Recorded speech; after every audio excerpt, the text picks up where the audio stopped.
menurut ayat Quran dan hadis Nabi itu nanti ada bermacam-macam.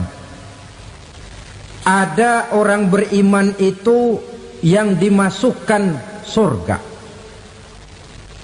Ada orang beriman itu yang dimasukkan ke dalam surga. Ada orang beriman itu yang disebut penduduk surga. Kenapa lain-lain, Pak? Karena waktu di dunia amalannya juga lain-lain. Ada orang beriman yang masuk surga. Ini paling murah tiketnya. Mau masuk surga? Kata Nabi begini, ma min abdin qala la ilaha illallah thumma mata ala dhalik illa dakhalal jannah. Kalau seorang hamba sudah mengucap dua kalimat syahadat, dia yakin dengan kebenaran kalimat itu sampai matinya, orang itu akan masuk surga. Abi Dzar yang waktu itu diajak bicara heran, ya Rasul kok gampang betul? Iya. Walaupun orang itu mencuri, iya. Walaupun orang itu berzina, iya. Biar dia mencuri, biar dia berzina, kalau dia sudah mengucap dua kalimat syahadat, dia yakin dengan kebenaran kalimat itu sampai matinya, itu orang akan masuk surga. Jadi masuk surga cukup dua kalimat syahadat, yakin sampai mati, masuk surga. Itu perkara masuk. Tapi kalau pertanyaannya diterusin, masuknya kapan, Pak? Nah, ini lain lagi urusannya. Sebab ada yang masuknya itu langsung, ada yang mampir dulu. Di sana tempat cuma dua. Kalau tidak surga, neraka. Mau ke surga, tapi mampir dulu. Yang mampirnya jelas di neraka. Kenapa? Dalam hadis qudsi ada riwayat.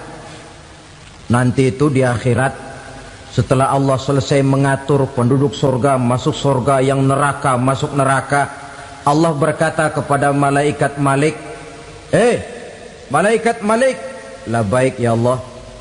Itu bajingan-bajingan tengik, manusia-manusia durjana yang waktu di dunia tidak mau sujud, jauh dari ulama, gemar melakukan yang munkarat dan maksiat, hidup di tengah masyarakat selalu jadi bibit keonaran, kufur, sudah masuk neraka semua. Sudah ya Allah. Nah, kalau sudah, coba sekarang kamu masuk, Malik. Saya, iya, masuk neraka. Mau apa ya Allah? Kata Allah, akhriju minan nar man kana fi qalbihi misqala habbatin min khardalin min iman. Kau masuk neraka, cari di dalam neraka orang-orang yang ada imannya walaupun kecil sebesar biji zarah, angkat mereka keluar. Masuk malaikat Malik ke neraka, cari orang yang ada imannya, korek-korek. Ya repot, udah pada gosong. Yang ada imannya diangkat ke atas, yang ada imannya diangkat ke atas, lalu dimandikan di Nahrul Hayat, namanya sungai kehidupan di akhirat nanti. Cakep lagi rupanya, bersih lagi wajahnya, apel di hadapan Allah. Kata Allah, bagaimana mas? Kapok nggak sampean? Kapok ya Allah. Nah, kalau kapok, idhab fadkhulil jannah, pergi masuk surga sana. Berangkat mereka ke surga, ketemu sama teman-temannya yang udah sampai lebih dulu, yang nggak pakai mampir lagi. Terjadi dialog. Kata teman-temannya yang udah pada nyampe duluan, mas, iya, emang baru sampai? Saya baru sampai. Memang mampir di mana dulu mas? Kita sudah lama sampai di surga. Saudara buka surah Al-Muddatsir ayat 34-35. Ma salakakum fis saqar? Kenapa kamu mampir di neraka Saqar? Qalu lam nakum minal musallin. Mereka menjawab, kami mampir di neraka Saqar mas, gara-gara dulunya kami waktu di dunia tidak pernah sholat. Tidak pernah sholat? Tidak pernah. Kan rumahnya dekat masjid. Cuma dekat doang mas. Sholat mah enggak saya. Enggak pernah ngasih makan fakir miskin, enggak pernah hadir di majelis taklim, pendeknya enggak pernah melakukan kebajikan, maka saya pun mampir di neraka sakor. Untung betul saya punya iman mas sedikit. Waktu hidup di dunia dulu saya pernah mengucap 2 kalimat syahadat, sekali-kalinya waktu mau kawin. Masya Allah. Untung saja kawin, kalau nggak kawin polos.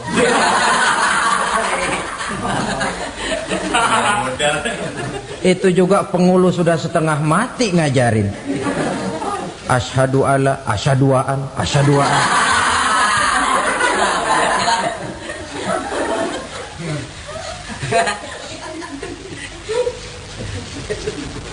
Ini namanya masuk surga, ada mampir dulu.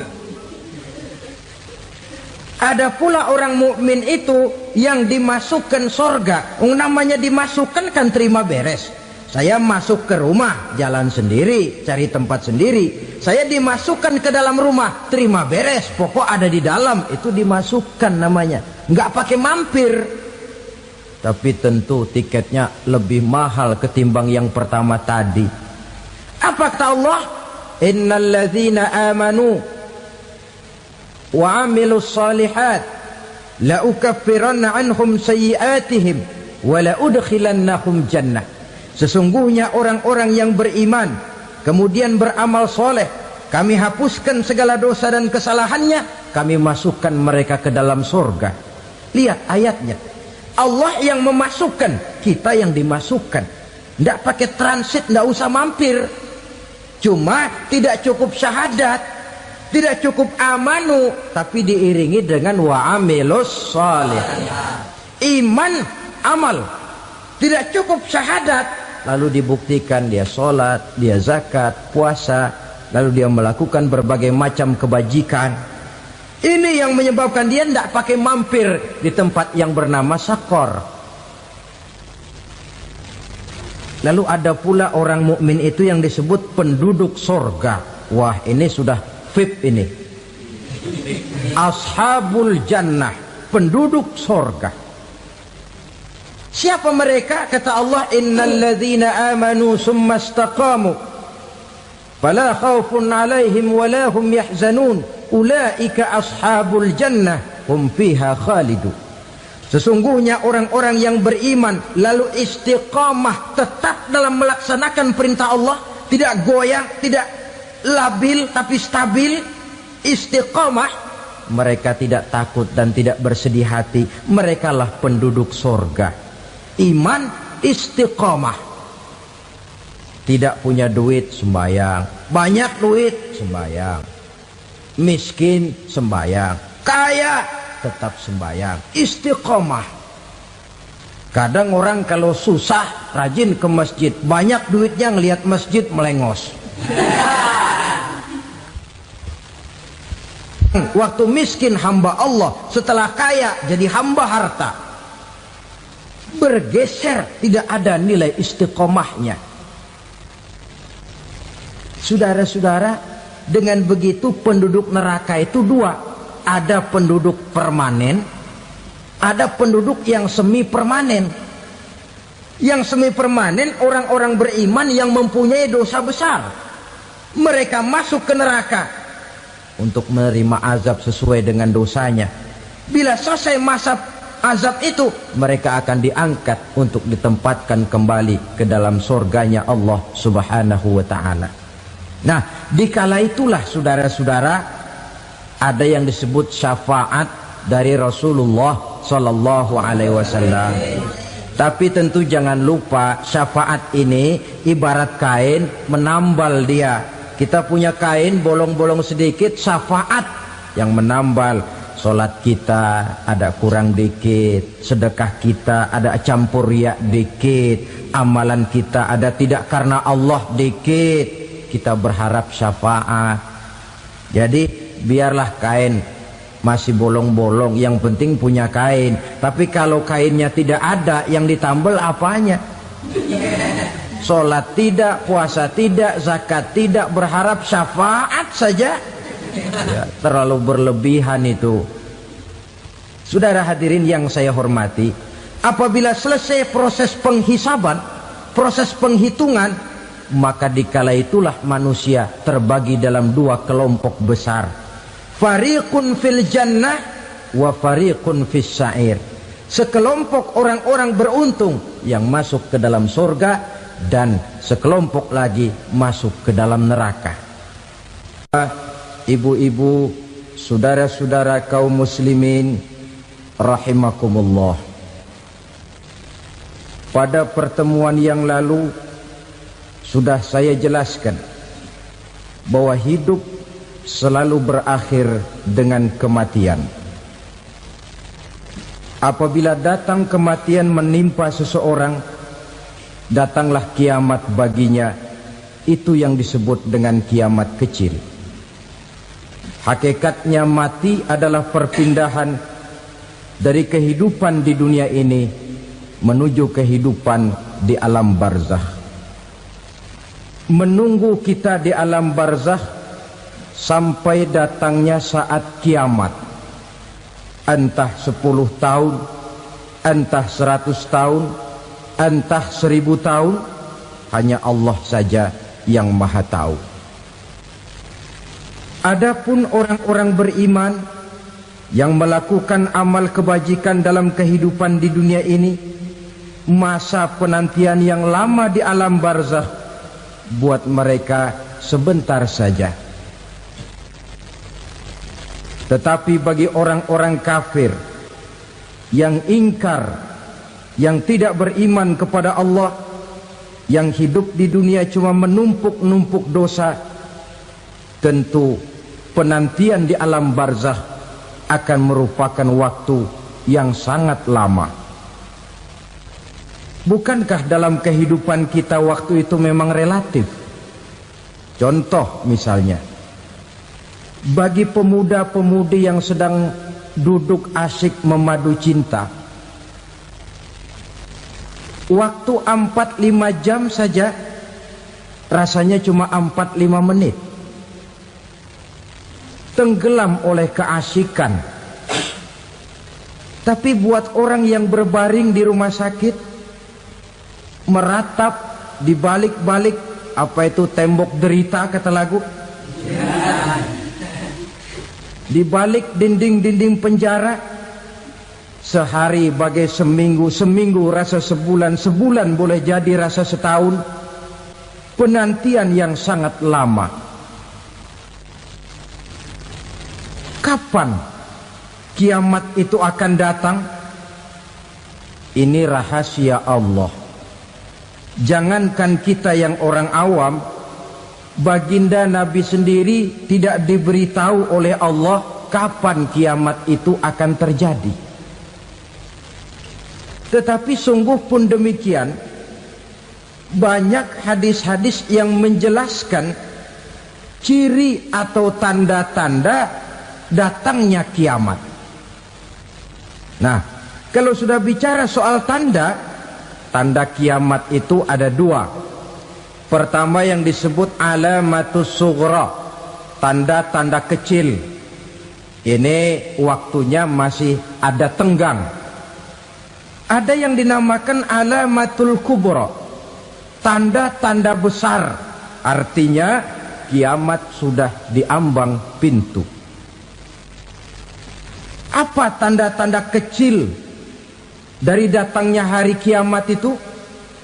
Misalnya kata Nabi, apabila ilmu sudah diangkat oleh Allah, artinya apabila ulama sudah banyak wafat, minat orang belajar agama berkurang, lalu kebodohan nampak merajalela di mana-mana, zina dikerjakan secara terbuka, minuman-minuman keras jadi kebanggaan, itu termasuk di antara tanda-tanda kecil terjadinya hari kiamat.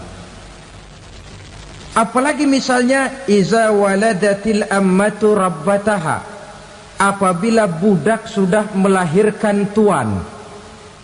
Apa maksudnya? Ada yang mentafsirkan apabila anak sudah bisa membudaki orang tuanya. Orang tua yang melahirkan dia, yang membesarkan dia, demi setelah si anak besar jadi orang berpangkat, bertitel, berharta, berkedudukan, jadilah orang tua itu budaknya. Sehingga sering dibilang kalau orang tua kaya, anak jadi raja. Tapi kalau anak yang kaya, orang tua sering jadi budak. Apalagi munculnya fitnah yang bergelombang, timbul perang antara dua bangsa yang besar, waktu berjalan terasa sangat pendek sekali. Itu merupakan tanda di antara tanda-tanda kiamat. Termasuk di dalamnya sulit membedakan mana laki, mana perempuan. Kan kalau tanda-tanda kayak begini sekarang sudah banyak kita lihat kan. Ulama banyak wafat, penggantinya sulit. Zina dikerjakan berterang-terangan, minuman keras jadi kebanggaan, banyak anak membudaki orang tuanya, sulit membedakan mana laki mana perempuan. Kadang-kadang dari belakang kita lihat perempuan bener, begitu kita colek nengok jenggotan.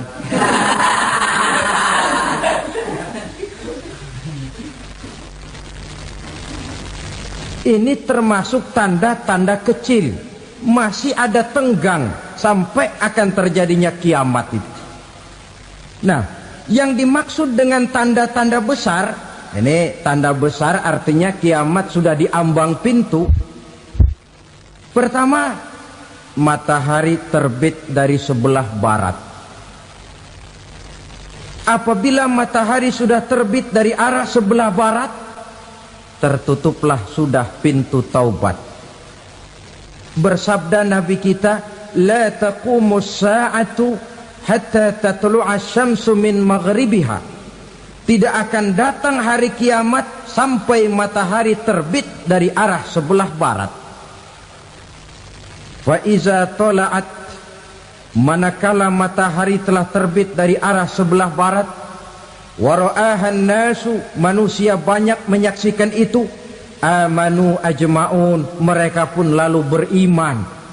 Yang tadinya kafir, yang tadinya ingkar, yang tadinya membangkang, setelah melihat matahari terbit dari sebelah barat, buru-buru beriman, berlomba-lomba mengucap dua kalimat syahadat.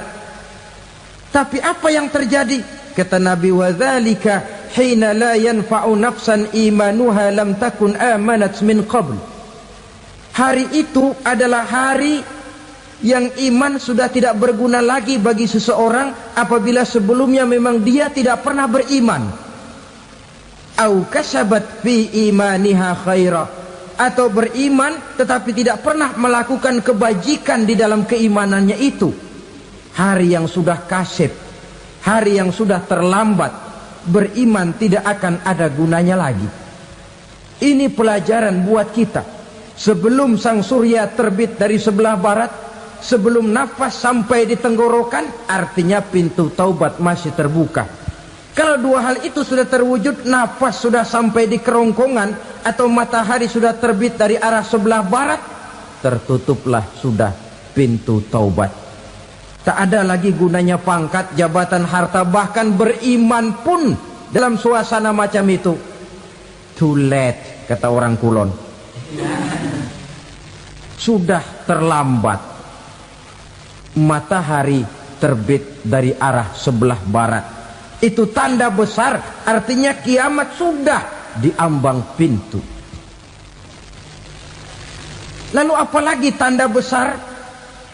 Munculnya Dajjal. Dajjal artinya pendusta-pendusta yang menyesatkan manusia. Ada dua macam Dajjal, saudara. Ada Dajjal kecil. Ini Dajjal kelas 3. Kalau ini sejak zaman Rasulullah sudah ada itu. Tiap zaman ada. Di zaman Rasulullah misalnya ada yang bernama Aswad al-Unsi dari Yaman. Ada yang namanya Musailamah Al-Kazzab dari Yamamah. Ada yang namanya Ibnu Sayyad dari Madinah. Ini dajjal-dajjal di zaman Rasul. Musailamatul Kazzab memproklamirkan diri jadi nabi dia. Di zaman Rasul masih hidup. Ini dajjal zaman Nabi. Di zaman sahabat muncul dajjal-dajjal. Di zaman kita sekarang ini dajjal-dajjal pun gentayangan. Dajjal-dajjal kelas teri. Kerjanya mendustakan manusia, menyesatkan manusia, memalingkan manusia dari jalan yang benar dan diridhoi oleh Allah Subhanahu wa taala. Adapun yang merupakan tanda besar dari datangnya kiamat, dajjal-dajjal kelas kakap. Pembohong-pembohong besar yang menyesatkan masyarakat manusia berpaling dari jalan Allah mengikuti jalan mereka. Apa sih ciri dajjal itu? Kata Nabi dalam hadis Bukhari Muslim, innad dajjala, sesungguhnya yang namanya dajjal itu yakhruju, satu saat akan muncul mendekati hari kiamat.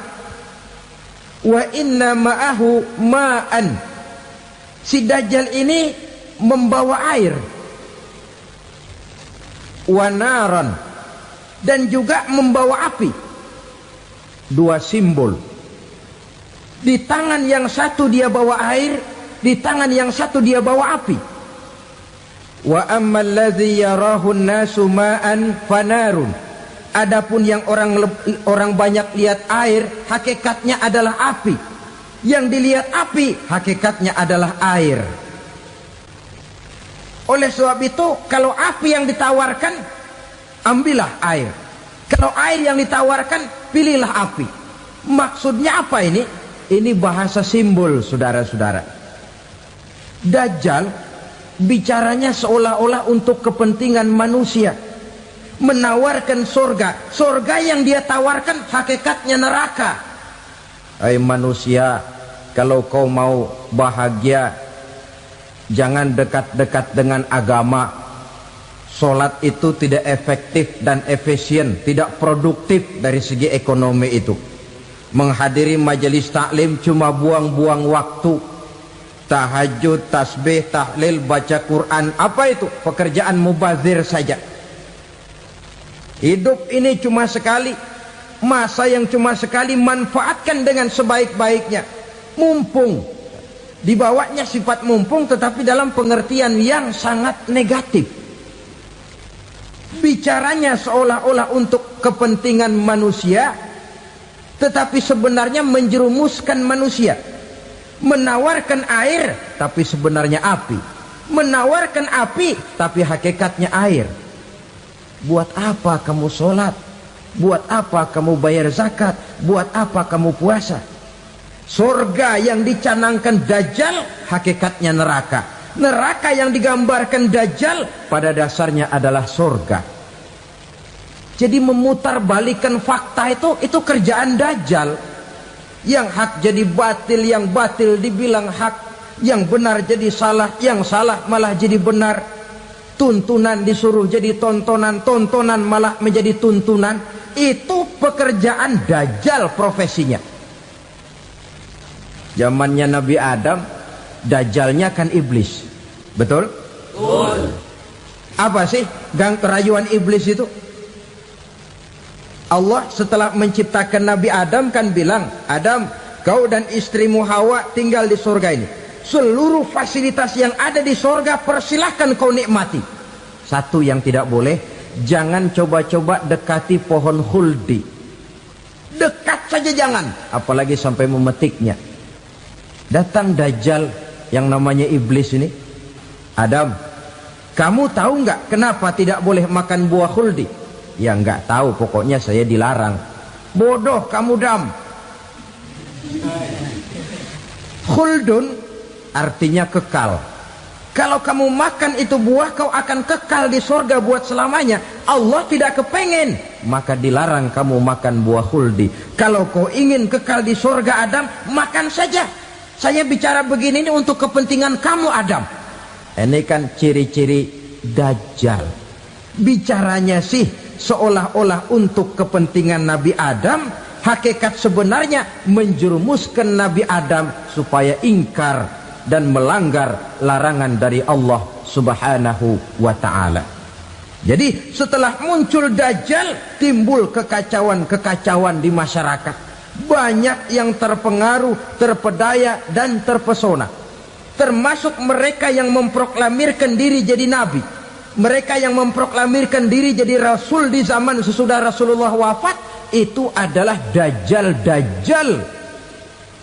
Maka saya ingatkan, kalau di zaman kita sekarang ini ada orang ngaku jadi nabi, ada orang ngaku jadi rasul, biar bahasa Arabnya kental, Quran hafal, hadis ribuan hadis hafal, biar pakai serban sampai menyengser ke tanah, bahasa Arabnya fasih, tapi dia mengaku jadi nabi, jadi rasul, kita umat Islam wajib tidak percaya. Wajib untuk tidak percaya. Itulah Dajjal zaman kita sekarang ini. Tidak mustahil mereka datang mempengaruhi orang awam supaya berpaling dari Rasulullah, mengikuti mereka. Nah, di akhir zaman nanti, mendekati hari kiamat, Dajjal ini muncul. Dajjal kelas kakap, menyesatkan masyarakat manusia untuk berpaling dari Islam, mengikuti seruan mereka. Apalagi di antara datangnya kiamat itu, tanda yang besar itu, turunnya Nabiullah Isa Al-Masih, putra Maryam. Menurut berbagai hadis yang sahih, Nabi Isa Al-Masih nanti akan turun lagi. Tidak membawa risalah yang baru, tapi meluruskan risalah Islam ini yang telah banyak ditinggalkan oleh masyarakat. Bahkan ada hadis menjelaskan beliau akan membunuh Nabi, mematahkan kayu-kayu salib, lalu melaksanakan haji dan umrah mengikuti syariat Nabi Muhammad, bukan membawa agama baru. Menjadi semacam mujaddid, reformer, menyelamatkan manusia dari bisikan Dajjal. Bahkan ada riwayat yang menjelaskan bahwa Nabi Isa berhasil mengalahkan Dajjal, mengembalikan masyarakat manusia kembali kepada ajaran Islam yang datang dari Allah, dibawa oleh Rasulullah sallallahu alaihi wasallam. Dengan kata lain, turunnya Nabi Isa bukan sebagai nabi dan rasul baru, tetapi mengikuti syariat Nabi kita Muhammad sallallahu alaihi wasallam.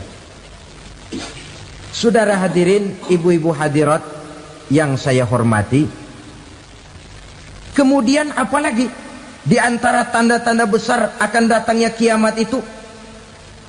Keluarnya asap atau awan.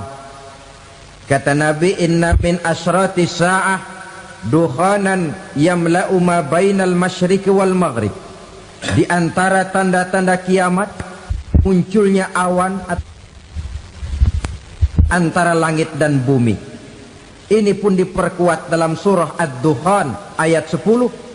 Fartaqib yawma ta'ti as-sama' bidukhanin mubin fayughshan nas hadza azabun alim. Bagi orang-orang yang beriman, mereka biasa-biasa saja. Tapi bagi orang kufur, datangnya asap dan awan ini merupakan azab yang kelewat pedih. Barangkali sedikit mendekati gambaran tentang azab yang pedih ini, saya ingatkan alam pikiran kita kepada peristiwa yang belum lama terjadi. Pernah dengar berita bocornya reaktor nuklir di Chernobyl, Uni Soviet? Pernah dengar? Nah, bocornya reaktor nuklir di Chernobyl yang mengakibatkan ratusan, bahkan sangat mungkin ribuan nyawa. Cuma satu reaktor. Bagaimana kalau seluruh cadangan nuklir yang dimiliki oleh para negara adik kuasa ini diledakkan?